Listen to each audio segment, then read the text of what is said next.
All right, here we go. It's a quick video on the first point of chapter 5, the null space and range. What are they? So null space, it's denoted as null A, okay? And what it is the null A. It is a set, right? It's a set, something called a set, which is a thing with elements, it's an abstract mathematical concept, but it's a set of vectors, specifically a set of vectors, and we call them X, right? So it's a set of vectors X. So this is like, I think, set notation. And then you go write such that this next. So when you say this, that means this such that this thing is true. So A times X is equal to 0 is true. So it's X such that AX is equal to 0. Another way to write this is X such that AX is 0, right? These both mean such that. Okay, quickly, good. What's the range? The range, you denote that as the range, is denoted as the range of A, is also a set of vectors, right? But this time, a set of vectors B. So we're calling them the set of vectors B. So a set of vectors called B. And you would denote this, it's the range of A is equal to B such that AX is equal to B. Right? And so we know B are these are these constant vectors, okay? That's also equal to B, obviously, such that AX is equal to B, right? It's the same concept as above.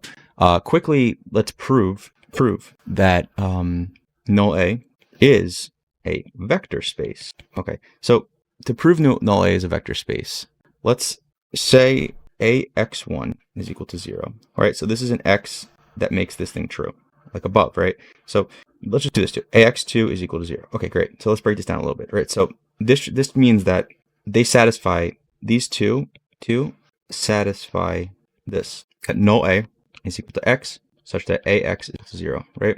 They satisfy this thing, the definition. They satisfy the definition, right? So then what we're going to do is we're going to want to show that, what is that? We have to talk about that. We have to show that Rx1 plus Rx2, A of Rx1 is equal to 0, right? Because obviously I stepped over something. You have to understand what a vector space is, right? So it's like another set, right? So we got set. It's a set, you can call it V, right?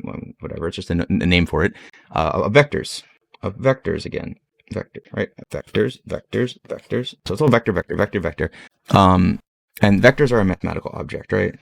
They're a abstraction, just like, I don't know, like matrices is an abstraction. Like that literally isn't. It's called an abstraction, right? It's a structure, a construct, structure/construct used to do stuff. I'm gonna say do stuff in math. Keep it very. It's a structure concept used to do stuff, right? That's what it is, right? That's what you use it for. You use it to do lots of different things. It has many different physical applications, right? Like physical problem representation and solving, right? You can represent the problem and solve the problem. Okay, let's bring it back. So we know that it's an abstraction. We know that's a mathematical object, and it's a set of that. So it's a set of mathematical abstractions, right? So these things called vectors, right? But that's not it. You have to have this statement being true for it to be a vector space. You can't just be any group of mathematical objects of abstractions, right? You need so if you have two vectors, if you have x1 and x2, right?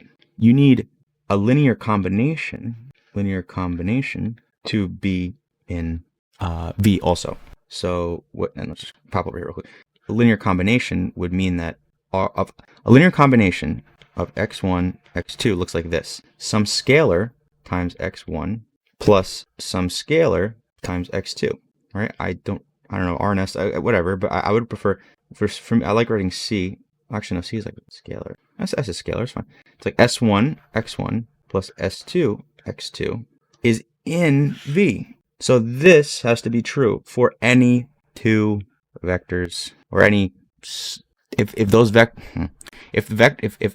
some vectors are in there, then a linear combination of vectors also has to be in there in a set to call it a vector space. Okay, cool. All right, now let's way back, because we just went a little bit off, but it's kind of important to understand that stuff, so you didn't really go off that much. So we want to prove that, we want to prove that null A is a vector space, right? A vector space is a set of vectors, mathematical objects, an abstraction, right? But we said that to prove that it's that, we need to have, that's what it is. But we need to show that for any two vectors, or for some x1 and x2, a linear combination is also in V, right? So if we said that to be in V, you're an x that makes this statement true, right? So to be in here, we have, so we're claiming that V is, or we're claiming that null A is a V. It's a vector space, right? But so to be a null A, you need to satisfy this equation. Null A is equal to x such that ax is equal to 0. Okay? And to be in a V, you need to satisfy this. Or x1 plus sx2 is equal to, or sorry, is an element of V. So then what we can do is we say, okay, well, let's choose some ax1 is equal to 0. So this is x1 satisfies, it checks the box. Another x2 is equal to 0. Oh, that also checks the box. So these are in the null space, right? So that's cool. So that means, okay, so we have a null A. So now we need to see if a null A is a V. So how can we show that? So let's say, okay, well, we have to show that A of r x1 plus s x2 is equal to 0. Because we have to show that this linear combination. So when you make a linear combo, you get a new vector, right? So this new vector must satisfy the condition that null A is equal to x such that ax is equal to 0. I decided I like this notation better, by the way. Okay, I gotta finish this up. Okay, so basically the rest is just, it's very simple algebra, really. I mean, the part that you really want to spend time on understanding is all the conceptual connections between these objects, right? Between these concepts, because it's very simple to say, okay, well, rx equals 0, right? Well, you know how to do this. Just distribute. This is just math. This is just basic algebra. Rax1 plus Sax2 is equal to 0. But we just said Ax1 is equal to 0 and Ax2 is equal to 0. So what does that mean? Oh, it means that R times 0, this is equal to R times 0, or let's go like this, equal to R times 0 plus S times 0, which equals 0. But wait, what's R times 0? No, it's anything times 0. It's 0. 0 plus 0 is equal to 0.